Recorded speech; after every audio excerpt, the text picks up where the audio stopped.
how much you learn and how quickly you learn it when you are faced with a business that's losing money.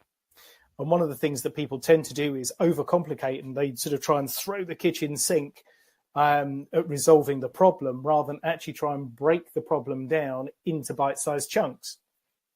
So that turnaround piece that we ended up doing took about 18 months to do. And these things rarely occur overnight. They are a process.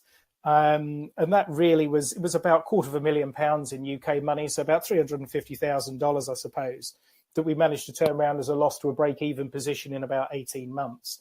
And it was by using these three profit levers of sales, margin, and overhead, and combining the effect of those that really help us make that transition.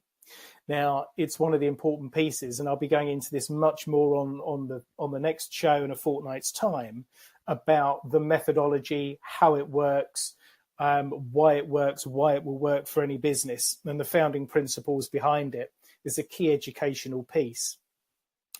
But it's an astonishing fact that it typically takes very small percentage changes in a lot of businesses to actually seriously increase the profitability of a business. And there's a business model that I'll go through in a fortnight's time, which is basically going to look at how, by making three changes of about 5% in those three areas, we actually create a doubling of profit. And it comes back to this idea of a cumulative effect, that once we start to work these three separate areas, the change can happen quite quickly, and it is a cumulative change. So in that particular instance, it is not rocket science at the end of the day, but it is about being structured and having a framework and a process to follow. So typically, we basically work out what our sales strategy is going to be. We look at a margin strategy, and we look at an overhead strategy, and then basically select the tactical actions under each one of those core headings, and then basically chip away at each one of them on a progressive nature.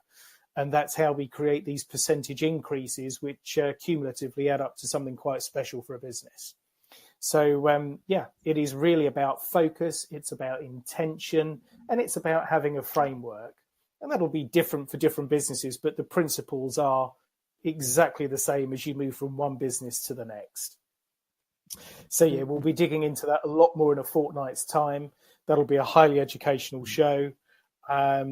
With some really good actionable content attached to it, that people can go away, take some concepts, examine their own business, and start lining those three things up, and starting to see how they fit in, and how they figure out how they can start moving some things forward in a slightly more precise way. And in the interim, Jason, as they're listening to your show, and they could put on paper from that framework standpoint as they follow. You're talking about creating that framework and the tactical, plans here and there. How would they go about format to kind of get a snapshot of their business? Are you following me? Yeah, sure. I think one of the to be fair, it's difficult to outline. It's a very visual thing, and the best piece of advice I could give anybody is to get onto that Facebook page, download the document. There's a great 20-page document in there which basically talks people all the way through from the very, very simplistic fundamental piece of what a profit and loss account really is. And for all the detail that people get served up typically by their accountant, to most people, it is just a blur at the end of the day. It's terminology, it's jargon, it's a world they don't necessarily want to be involved in or be party to, but it is a fundamental part of business all the same. So we do have to embrace it. So really, I suppose my mission is to try and create a very simple framework.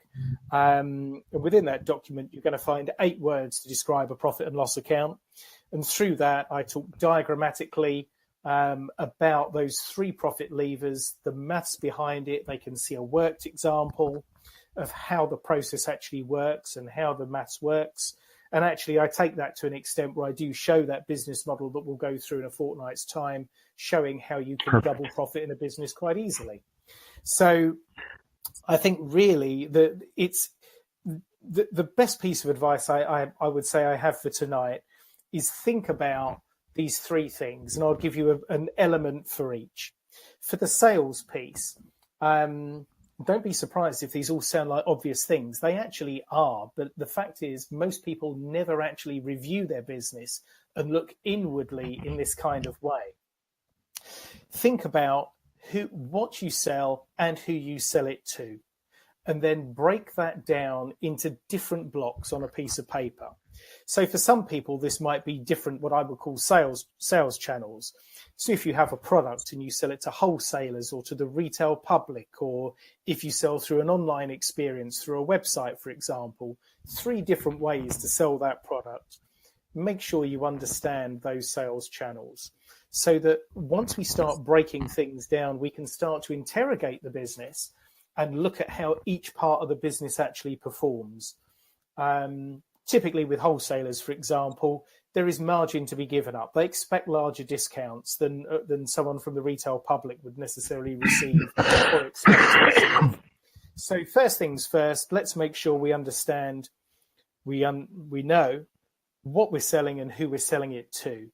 That then can also extend into geographical boundaries as well, whether you sell internationally, whether you sell in a home market, whether it's all local face-to-face work that you do. But think about how that extends and breaks down as well. The more detail we can get around how that sales piece forms for you, the easier it is for us to then look at each part of that business and start really looking at the bits that work and the bits that don't. And that's how we start to then model the business for profit growth going forwards. So there's an easy sales thing that we can do. Actually go and interrogate your own sales. What do you sell? Who do you sell it to? Where do you sell it? The margin piece breaks into 2 things. Typically, there is a labor element to it, and there's a materials or a cost of goods piece attached to it. Now, in brick and mortar world, we can look at that typically as direct employees. So I have a client who has a firm of contract electricians. He's got about 20 guys out actually doing the work. They are his direct labor force. So one of the things that we look at there is the return that we get for that labor. They are the people who are doing the work, they're doing the jobs that allow him to raise an invoice. So what we're interested in there is that relationship every month between his salary bill for those guys and how much he actually bills. And that's something that we can monitor quite carefully month in, month out. And again, that brings us to a point where we can start to examine the efficiency of that workforce and also of the contracts that he works on as well. Now, for online businesses, the labor piece is a bit different because quite often it's a solopreneur kind of scenario. It's individuals working, and quite often it can be a sole person for a period of time. Once that business starts to grow and starts to go through launches or gets a team, now that team could be a subcontract team, but if you sell online, there will probably be copywriters involved. There will be Facebook ads involved. There will be a Facebook ads manager. There could be a Facebook ad strategist involved. These are all examples of a direct labor piece in an online world. So these people do exist. Just because it's online and we don't physically have premises around us doesn't mean these people don't exist. So we'll be digging into that quite a lot because I think it's amazing stuff. It's really important, I think, that business owners do understand that there is this cost that relates directly to the sale that goes out compared to just the expenses of running a business. So, and again, the material side of things, clearly for people who sell a third-party good or manufacture product and so on, those material costs we have to take into account as well. But again, even going back to suppliers and asking for a 1% discount can actually add up to quite a lot of money in some businesses, and that can help us build part of that margin piece in as well. The margin piece is probably the most complex area for people to understand, so we will spend a lot of time going through that sales and margin relationship and how we can make it work so much. The overhead piece, very simple. Again, first things first, go back and actually interrogate what you're spending your money on. A classic in the online world is subscriptions. It's amazing the things that people subscribe to and never actually use or take advantage of or dip into. And again, it's one of those things that on a monthly or certainly on a quarterly basis, we should just go back and review something like that. It's an easy example for an online business, because there don't tend to be a huge number of other expenses that it takes to run an online business. But that's a classic for, again, people who are used to using VAs or multiple VAs. I was working with someone last year who had 6 VAs working in their business. We actually went back and looked at all of them, and they ended up getting rid of 5 of them and found one person who was capable of doing the entirety of that work. As a result, they saved themselves about $1,000 a month. Also, far more efficient for them dealing with one person rather than 6, although those 6 people were all doing very dedicated tasks. So there are all sorts of different ways that we can look to grow profit within a business. And I think that some of it is really just having the ability for people to ask the question in a way that they quite often feel intimidated by talking to their accountant about it, or you end up finding people that sort of find themselves with that sort of inferiority complex. And an accountant, it's a magic black box of numbers that no one else is allowed to understand. And the reality is some of it can be very simple. So I really want to open the floor up for people to get confident about asking those questions. Let's work out for people in their businesses, what can you do to grow profit? And we can get working on that stuff with people very easily. Lots of self-help stuff, lots of coaching stuff available to get people underway with that. Okay, so I hope Jason. that covers the ideas off the bat. But as I say, we'll be getting a lot more in the next episode. Brilliant. Hello, Gila.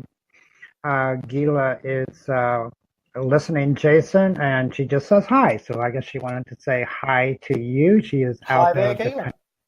Thanks very much for joining us. Out of the country of Israel. So really good stuff here. Gila is an upcoming host on the Coach and a prolific writer.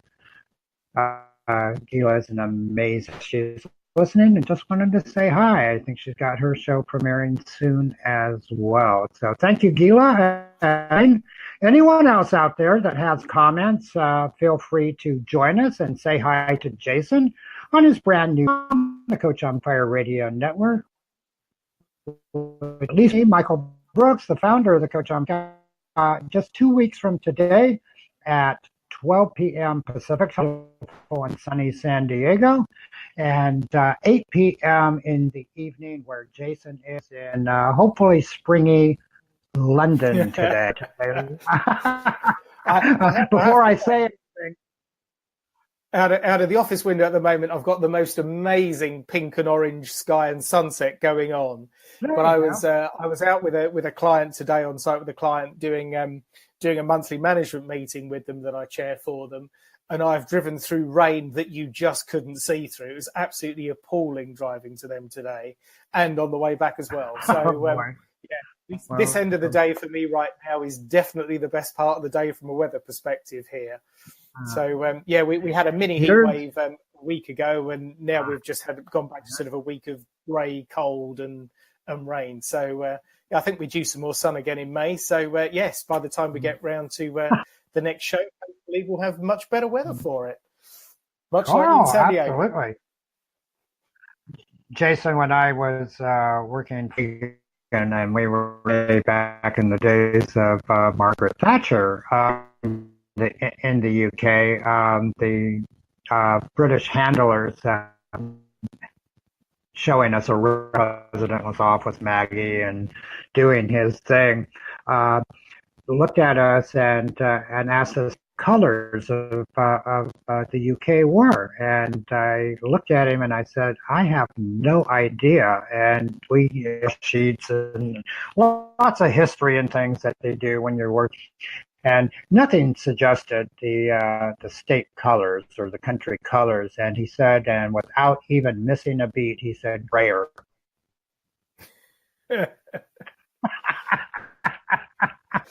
Now, don't get me wrong. I love London. It's beautiful, and but I'll never forget that joke, and it just busted us all up. We were just all really laughing because I'm not particularly rainy and foggy and city, but weather was quite miserable on that particular day when he said that. When he said, "Yeah, the safe colors are gray and grayer."